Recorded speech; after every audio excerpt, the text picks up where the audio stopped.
Պարոն Կարապետյան, իշխանությունները որ խնդրենք գիչնեք, պարոն Կարապետյան, շնորհակալություն։ Պարոն Կարապետյան, իշխանությունները խոսում են, որ պատրաստ են ընդդիմության հետ կառուցողական դաշտում աշխատել, բայց ելույթները մենք տեսնում ենք, այս պայմաններում ինչպես եք պատկերացնում այդ կառուցողական դաշտում աշխատելը իշխանությունների հետ։ Պետք է չմոռանանք, ինչի համար ենք հավաքվել։ Եթե դուք նկատեք իշխանության հայտարարությունները, դրանք հին են, դրանք մասնավորեցված, անհատական, անձնավորված են։ Մեր հայտարարությունները, մեր ուժի ներկայացուցիչների հայտարարությունները խնդրում եմ մեր հայրենակիցները թող որակական տարբերությունը նայեն։ Մարդիկ խոսում են խնդիրներից, խոսում են օրինակ հայփոստի բարձրացած սակագնից, խոսում են հայփոստի էֆեկտիվության կտրուկ աճից, կառավարման համակարգից։ Ինչ ենք մենք տեսնում, ինչն է մեր խնդիրը պարոն Կոնջորյանի տեխնատության հետ, որ կա շահերի բախում։ Ազգային ժողովը նշանակում է կառավարություն, որտեղ աշխատում է նախարարը բարձր տեխնոլոգիաների, որի տակ կա հայփոստը։ Վերահսկողության մեխանիզմը ազգային ժողովը պետք է վերահսկեր, որ մի կետով 80% չբարձրացնեին սակագինը։ Կան ընկերություններ, որ 10 տարի չեն բարձրացել սակագինը, անգամ թանկացումների այս ժամանակաշրջանում։ Դուք գիտեք, որ ընկերության մասին է խոսքը։ Եթե իշխանության եւ եթե ընդհանրապես օրենսդիր իշխանության ազգային ժողովում որևէ ապելյացիա չլիներ այդ ընկերության այդ ընկերության տնօրենի հետ, այսինքն եթե տնօրենը այդ ընկերության եւ ազգային ժողովի իշխող կուսակցության խմբակցության ղեկավարը իրար հետ կապ չունենային, հարց պետք է առաջանար այդ անձնավորությանը, իհարկե չեմ ուզում որպես ֆիգուր եմ ասում, թե ինչու է սակագինը բարձրացել, ինչու այդ ժամանակվա ընթացքում որևէ շահույթ չի ստացվել, բաշխվել է 0 դրամ, միակ շահույթը, որ բաշխել են իրանք, Էրնեկյանի աշխատած փողն ա եղել, Էրնեկյանի էկոնոմիան ա եղել, Էրնեկյանի կարող էր բարձր աշխատավարձ տալ, չէր տվել այդ մարդը։ Ու էկոնոմիա արել, խնայել ա։ Շահույթներ չի տվել պետությանը, իրենք եկան եւ սկսեցին պետության հետ համաձայնեցրած խոսքը իրենք ասեցին, որ պետության հետ համաձայնեցրել են, որ դեռ չբաշխեն։ Մենք ասել ենք, որպես սեփականատեր կարող եք բաշխել, ոչ թե չի տվել, այլ ներկայացրել է շահույթը, ասել են կարող ես վերաներդրում անես։ Դա իր իրավունքն է, բայց հենց դա Պարոն հեսա պատասխան, հենց դա ապացույցն է, որ էֆեկտիվ չեն կարողանում իրանք կառավարել։ Իրանց ընթացքում չի առաջացել այդ գումարը։ Այն դեպքում, երբ որ այդքան բարձրացրել են սակագինը, իսկ այն մարդկանց, ում ես անձամբ ազնիվ խոսք չեմ ճանաչում, անձնական շփում չունենք, բայց էֆեկտիվությունը մենք տեսել ենք։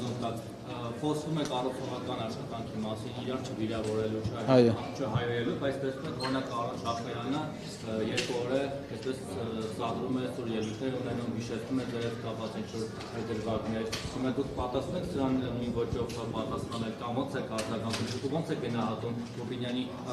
առաջարկությունը եւ իր մակսների հակառակ բավարար։ Կարծում եմ մեր ժողովուրդը արդեն այդ կոնսենսուսին եկել է։ Ժամանակի հարց է, որ որոշ գործիչներ դա հասկանան։ Իհարկե կլինեն խնդրահարույց պահեր, ես էլ եմ տեսնում, որ կլինի խնդրահարույց պահեր, բայց հայկական քաղաքական միտքը եթե ազնիվ լինենք այսքան ժամանակ, ընդդիմադիր եւ իշխանական հակադրության այսքան ժամանակ չի եղել, որ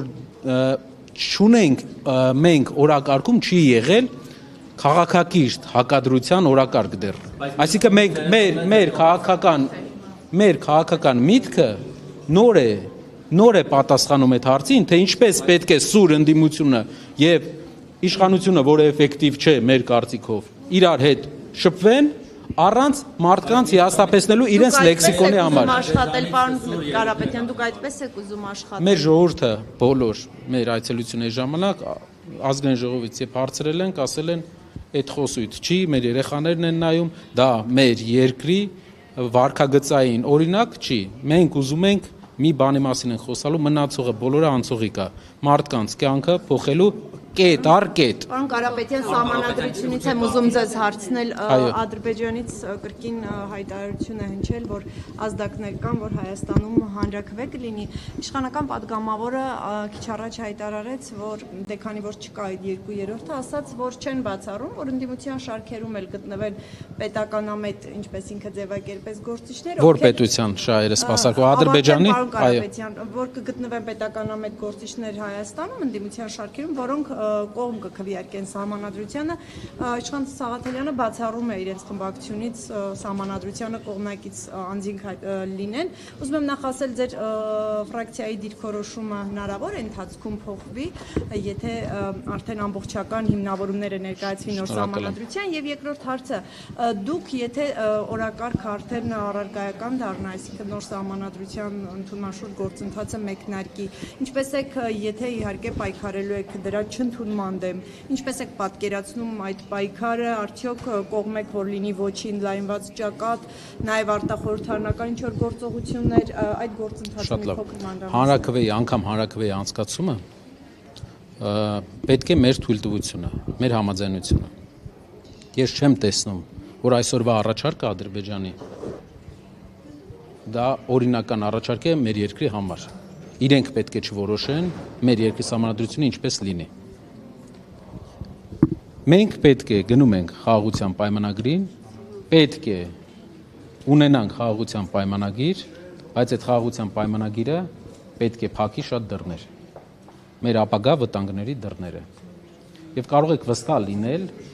որ մեր բոլոր քայլերը, քաղաքական քայլերը ունենալու են մի ուղղություն, ունենալ խաղաղություն, բայց թույլ չտալ Հայաստանում էթնիկ փոփոխություն։ Այսինքն էթնիկ միատար պետություն է, որտեղ 90%-ից ավելի հայ բնակչություն։ Այո։ 4-5 ամսվա ընթացքում այսօր խոսքի ժամանակ նաև մեր իշխանական գործընկերները երևի չէին լսել խոսքերը, իրենց ինչ որ տեղից ուղարկում են, մինչև վերջ չեն նայում։ Բազմաթիվ անգամ հարևան երկրի ղեկավարությունը բազմաթիվ անգամ նշել է, որ իրենք ունեն միտք Հայաստանում փոխել էթնիկ ժողովրդագրական վիճակը։ Դուք չեք տեսնում դա։ Մեկնաբանում եմ այնպես, որ իրենց երկրի առաջնորդը 4 ամիս առաջ, մի քանի ամիս առաջ, կարող է արդեն անցել է 4 ամիսը, հայտարարել է, որ իրենք ցանկանում են վերադառնալ Հայաստան, իրենց ասելով վերադառնալ, բայց իրենք այստեղ չեն եղել։ Եվ այդ իսկ պատճառով մենք տեսնում ենք, որ այդ մարդկանց ծրագիրը երեք էլ հայտարարեցի, եթե դուք ուշադիր լինեք, Ադրբեջանի կրթության նախարարը, դասագիրք գրողը, երեխեքին մեծացնում են այդ դասագրքերով, ասում է, որ Արևմտյան Ադրբեջանի թեզը մեր ապագա ազգային ինքնագիտության մի մասն է լինելու։ Այսինքն դուք 3 միլիոն ժողովուրդ է ապրում եւ Ադրբեջանը մտադիր է մեր երկրի էթնիկ կազմը փոխել, դուք էլ ակնարկում եք 300,000 ադրբեջանցիների վերադարձին։ Մենք չենք ակնարկում, մենք ասում ենք, որ իրենք հայտարարում են այդ թեզը։ Այո։ Եվ ասում եք էթնիկ կազմը մասին, բայց փակագծերը չեք տալիս։ Այո։ Դուք ակնհայտորեն նկատի ունեք թեզը, որ 300,000 ադրբեջանցիներ վերադառնալու են։ Բացեմ թեզը, որ իրենք ցանկանալու են Հայաստանում քիչ, ինչպես նշել եմ, դա կլինի տարիների ընթացքում, կգան ֆինանսական ռեսուրսներով, կսկսեն գնել հողատարածքներ, կսկսեն գնել տներ, մեկին ավել գումար կտան, կսկսեն գնել։ Մենք չունենք օրենք, որը սահմանափակում է իրենց կողմից ստեղծված ընկերությունը ինչքան գույք կարա գնի, ինչքան չէ։ Մեր առաջարկով ապրեք, դրա համար մի հատ առաջարկ, Հակա Սաֆարովյան օրենքը մենք կարողանանք Հայաստանում գործարկենք